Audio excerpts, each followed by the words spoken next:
جوڑنے والے تھے، آپ نے دارالعلوم محمدیہ غوثیہ کی بنیاد رکھی، اپنے مریدوں کے گھروں کے اندر تشریف لے گئے اور فرمایا آج تمہارا پیر تمہارے پاس آیا ہے،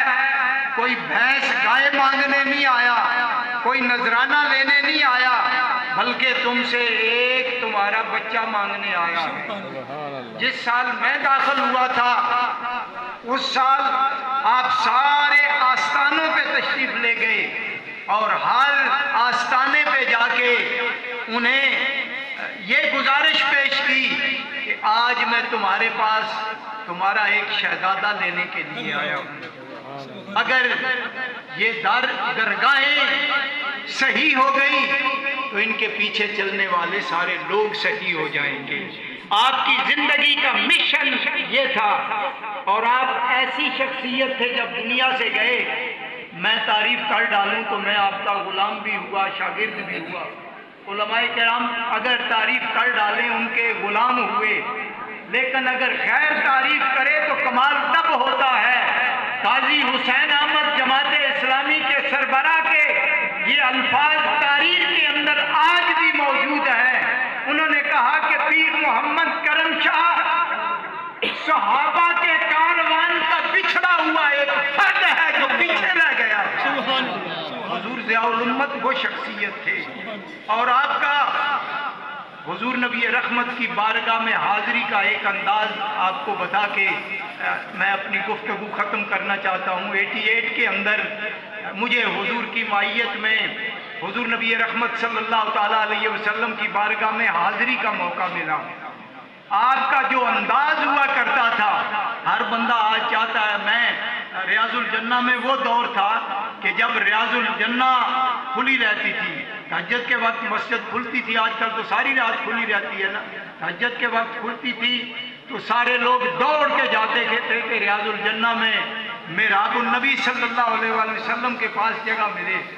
میں بھی انہی میں سے تھا۔ آپ ایک مرید کے گھر تھے، میں ایک سرکاری ہوٹل پہ تھا، تو نماز جہاں میں بیٹھتا ریاض الجنہ میں، آپ مجھے نہیں پتا کہ کس مقام پہ پیچھے ہوتے تھے، لیکن جب اشراق کا وقت ہوتا اس وقت کے مفسر اور عظیم سیرت نگار اور وقت کے ایک عظیم پیر کا عالم یہ ہوتا تھا کہ گلے میں پٹکا پڑا ہوتا تھا، گردن جھکی ہوتی تھی، ہاتھ میری طرح پڑے ہوتے تھے، آنکھوں میں آنسوؤں کی لڑیاں ہوتی تھی، اور پیچھے مسجد کے کونے سے چلتے ہوئے محراب النبی کی طرف آ رہے ہوتے تھے، اور جب وہاں نفل پڑھ لیتے تو حضور نبی رحمت کی بارگاہ میں جب سلام کی باری آتی تو مانگنے کا انداز کیا ہوتا؟ جو خوش بخت گئے ہیں، آپ کے سامنے ایک جو ستون ہے اس کے ساتھ ٹیک لگا کے کھڑے ہوتے، میرے جیسا جاروب کش انسان آپ کی خدمت میں حاضر ہوتا تو کتنی کرم نوازیاں، مہربانیاں، میرا سر نیچے، آپ کے ہاتھ میرے سر کے اوپر ہوا کرتے تھے، اور مانگتے کیسے تھے؟ آقا آپ کا ایک غلام آپ کی بارگاہ میں حاضر ہوا ہے، آیا نہیں، بلایا گیا ہے، جب بلایا ہے تو اب نہ مجھے مانگنے کا طریقہ آتا ہے، نہ میرے پاس وہ دامن ہے جس دامن میں آپ کی بارگاہ سے میں بھیک لے کے جاؤں گا۔ آقا مانگنے کا انداز بھی مانگتا ہوں، وہ دامن بھی مانگتا ہوں جس دامن میں آپ کی بارگاہ سے ملنے والی بھیک لے کے جاؤں گا۔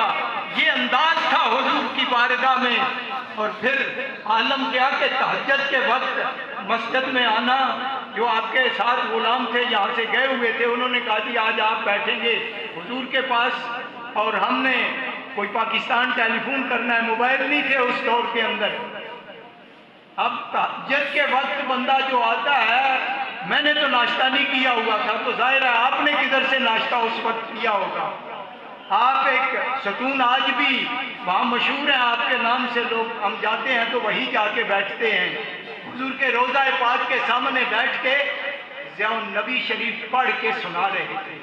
آج جو باتیں ہو رہی تھی نا، آج کئی لوگ کہتے ہیں ضیاء الامت کیا ہوا کرتا ہے۔ ایک میرے کانوں میں کسی دوست نے بات سنائی جی فلانا پوچھ رہا تھا کہ ضیاء الامت کیا ہوتا ہے؟ ضیاء الامت ہوتا ہے جو ساری زندگی ضیاء القرآن، قرآن کا نور بکھیرتا رہا، جو بندہ ساری زندگی ضیاء النبی، نبی کے اقوال بکھیرتا رہا، جب وہ دنیا سے گیا اللہ اور اللہ کے رسول نے اسے ضیاء الامت بنا دیا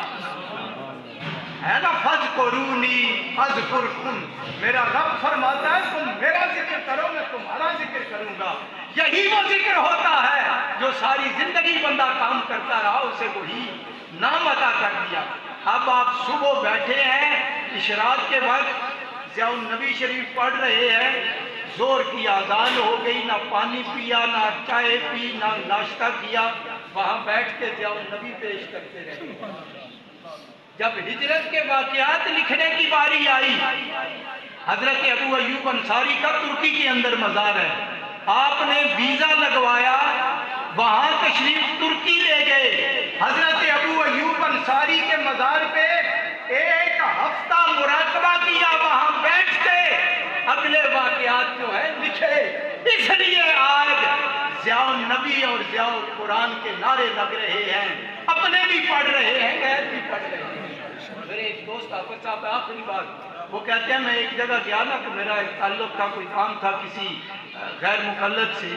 تو وہ پردے کے پیچھے پڑھا رہا تھا، میں ادھر بیٹھا تھا، آیا تو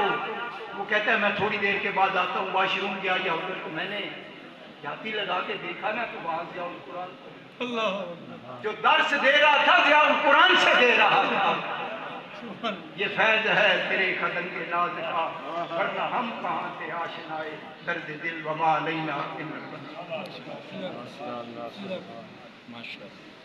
خوبصورت یادیں پیش فرما رہے تھے حضرت علامہ مولانا محمد تمریز چشتی صاحب۔ پیروں کی بہت کرامتیں ہوتی ہیں، میرے حضور ضیاء الامت کی یہ سب سے بڑی کرامت ہے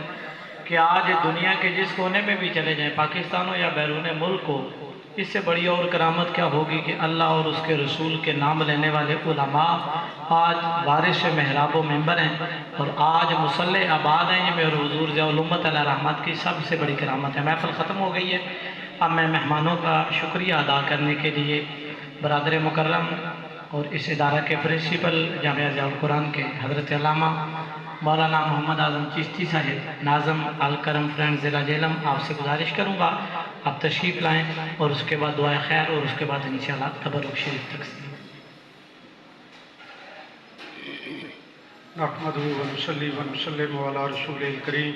اما بعد، فاعوذ باللہ من الشیطان الرجیم، بسم اللہ الرحمن الرحیم۔ قابل سعادت عزت و تکریم معزز علماء کرام، میرے معزز سامعین، اللہ رب العزت کا فضل اور احسان جس مالک الملک نے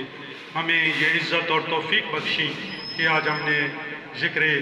حسین رضی اللہ تعالیٰ عنہ بھی کیا، سنایا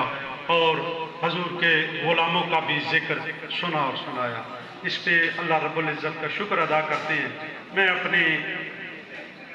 علماء کرام کی خدمت میں یہ گزارش کرتا ہوں، جب بھی محرم الحرام کا مہینہ آتا ہے ہم ذکر حسین کی محفلیں سجاتے ہیں، مساجد کے اندر، گھروں کے اندر، اس ذکر کے ساتھ ساتھ فکر حسین کی بھی بات کیا۔ ذکر کیا ہے؟ حضرت امام حسین علیہ السلام کی زندگی کے واقعات ہم دوستوں کی بارگاہ میں پیش کرتے ہیں، سناتے ہیں۔ فکر کس کو کہتے ہیں؟ کہ یہ سارا جو معاملہ سید الشہداء نے اپنی اور اپنی اولاد، اپنے خاندان، اپنے جانسار ساتھیوں کا اللہ کی بارگاہ میں نذرانہ پیش کیا، اس کے پیچھے فکر کیا تھی؟ فکر ایک ہی تھی، حرمت رسول، فکر تھی عظمت قرآن، فکر کیا تھی نماز کی۔ یزید ٹھٹھا اور مذاق کیا کرتا تھا کہ نماز والے تو ہلاک ہو جائیں گے، تو آپ کو حرمت رسول کی فکر تھی، عظمت قرآن کی فکر تھی، نماز کی فکر تھی، اور ایک جو آخری پیغام تھا سید الشہداء حضرت امام حسین علیہ السلام کا، آپ نے وہ دنیا کو بتایا، اے دنیا والو، سچ والے تھوڑے ہوں،